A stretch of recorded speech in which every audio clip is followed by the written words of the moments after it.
আরে সূর্য মামা বলো কি হয়েছে? তুমি আজকাল কোথায় থাকো? তুমি না থাকার কারণে আমাদের অনেক সর্দি লেগেছে। ভাগ্নে আমি ছুটিতে আছি 2 মাসের জন্য। আমি গরমের সময় আবার চলে আসবো। কি তাহলে সর্দি থেকে আমাদেরকে কে বাঁচাবে? আমি বাঁচাবো। তুমি ঠান্ডা থেকে কিভাবে আমাদেরকে বাঁচাবা? আমি তোমাদেরকে এমন জায়গায় নিয়ে যাবো যেখানে কোনো ঠান্ডাই লাগে না, শুধু গরম আর গরম। চল ভাই তাহলে আমরা যাই।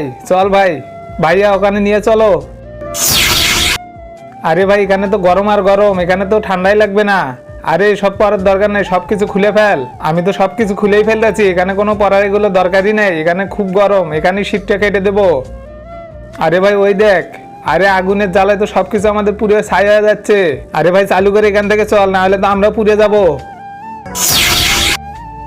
আরে আমরা তো পৃথিবী যাব, কিন্তু এখানে কেন আসলাম? পরকালে মরার পর সবাই এখানেই আসে। হ্যাঁ কিন্তু যমরাজ আমরা মরলাম কিভাবে? ওই দেখো।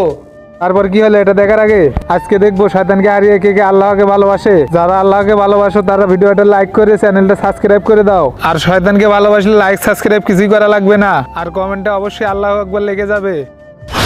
আরে ভাই তাড়াতাড়ি চল, আমাকে গরম লাগতেছে অনেক। তারপর তোমরা মরে এখানে চলে এসেছো? হ্যাঁ মহারাজ আমাদেরকে ফিরে